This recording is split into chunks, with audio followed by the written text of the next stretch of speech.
Qureshi advocate صاحب، ان کی والدہ وفات پا گئی ہیں، ان کے لیے بھی دعا کرنی ہے۔ اور آخری بات، آج 1 سپٹمبر ہے نا، 7 سپتمبر آپ نے یاد رکھنا ہے۔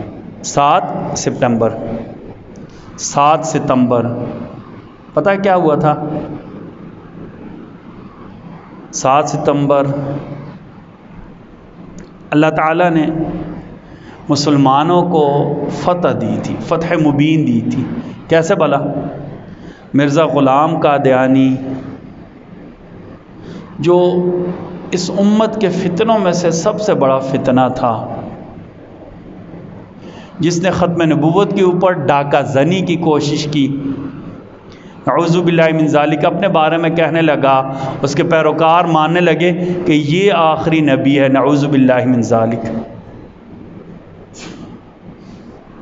تقریباً 80 سال جد و جہد کرنے کے بعد، کتنے سال؟ 80 سال۔ 1953 میں نا، جب پہلی مرتبہ تحریک ختم نبوت چلی نا، تو لاہور میں جو پہلا جلوس نکلا نا، سید عطا اللہ شاہ بخاری رحمۃ اللہ تعالی، ان لوگوں کا جرم یہ تھا کہ وہ ختم نبوت کا نام لیتے تھے۔ پاکستان نیا نیا بنا تھا۔ 1953 کی جو ختم نبوت کی تحریک تھی، ایک دن میں 10,000 مسلمان شہید، 10,000 مسلمان شہید ہوئے تھے۔ ہمارے یہاں لکھا ہوا نا، ایک چھوٹے سے بچے کو نا پولیس نے پکڑا اور کہا ہم تجھے گولی مار دیں گے، تو اس بچے نے کہا کہ میری جان نبی کی ختم نبوت سے اعلیٰ نہیں ہے۔ گھوڑے دوڑا دیے تھے نا، گھوڑے دوڑا دیے تھے، گھوڑوں کے سموں کے نیچے لوگ کچلے گئے تھے۔ بچے کو گولی لگی۔ غلام نبی احرار رحمۃ اللہ تعالی نے 1953 کے بارے میں جب تحریک ختم، بہت بڑے صحافی تھے پاکستان کے، جان باز مرزا اور غلام نبی احرار، انہوں نے تحریک ختم نبوت جو تھی 1953 کے بارے میں کتابیں لکھی، اس میں انہوں نے لکھا ہے کہ ہم نے خود دیکھا ہے لاہور میں چوبرجی میں ایک عورت اپنے بچے کو لے کر کھڑی تھی، بچے کی عمر تھی 6 یا 7 سال، گولیاں چلی، بچے کو گولی لگ گئی، بجائے ماں کے رونے کے، ماں نے بچے کو کہا بیٹا مرنے سے پہلے ایک مرتبہ زور سے کہہ دے تاج و تخت ختم نبوت زندہ۔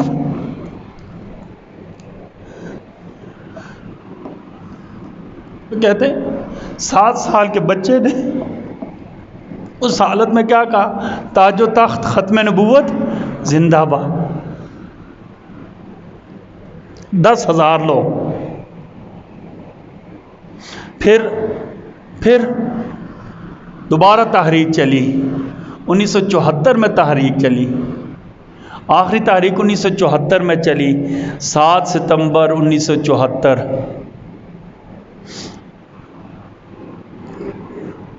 پاکستان کی قومی اسمبلی میں سارے ممبران نے اتفاق سے اس بات پر اتفاق کیا کہ مرزائی، قادیانی، احمدی، جو کچھ اپنے آپ کو مرضی یہ کہتے رہے، یہ نہ صرف ختم نبوت کے منکر ہے، بلکہ یہ غیر مسلم اقلیت ہیں۔ کب قرار دیا تھا؟ 7 ستمبر 1974، یاد رکھنا، 7 ستمبر 1974۔ یقین مانے مسلمانوں کے لیے فتح مبین تھی، اللہ نے ایسی فتح دی، 80 سال قربانیوں کے۔ بھائیوں، ثمر اور پھل ایسے نہیں ملتے، بیٹھے بٹھائے نہیں مل جاتے۔ کتنی قربانیاں تھیں آپ تصور نہیں کر سکتے، کبھی پڑھے ایسے۔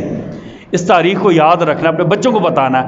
7 ستمبر 1974 ہماری قومی اسمبلی نے باقاعدہ، انشاءاللہ میں نے آپ کو بتانا ہے کتنے اجلاس ہوئے تھے، اگلی جمعہ کو ہم بتائیں گے کتنے اجلاس ہوئے تھے، کتنی بحث ہوئی، باقاعدہ قادیانیوں کو بلایا گیا تھا۔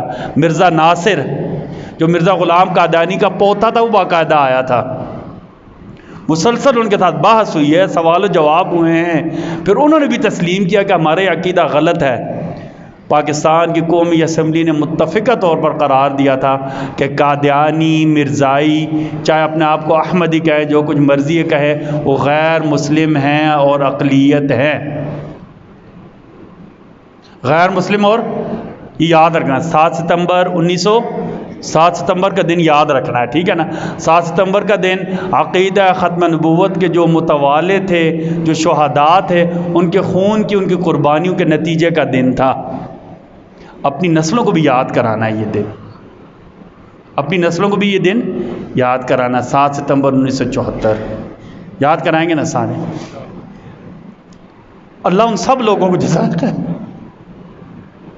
جتنے اسمبلی کے ممبران تھے، ان سب کو، علماء کرام کو، تمام مکاتب فرقہ علماء کرام کو، سب کو اللہ جزائے خیر دے۔ اور خصوصاً بالخصوص اس وقت اٹارنی جنرل تھے جناب یحییٰ بختیار، 28 دن مسلسل، یہ جو ایسے کام ہوتے ہیں نا، قانون سازی کی جاتی ہے، یہ جذباتی باتیں نہیں ہوتی ہیں۔ 28 بہت بڑے قانون دان تھے، اٹارنی جنرل آف پاکستان تھے جناب یحییٰ بختیار رحمۃ اللہ تعالی۔ 28 دن علماء کرام انہیں سوال لکھ کر دیتے، پھر وہ قانونی طریقوں کے مطابق ان کے اوپر جرا کرتے، اور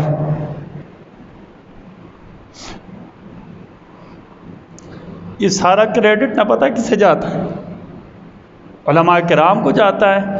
اور اس وقت جو حکومت کے سربراہ تھے جناب ذوالفقار علی بھٹو رحمۃ اللہ تعالی، ذوالفقار علی بھٹو رحمۃ اللہ تعالی،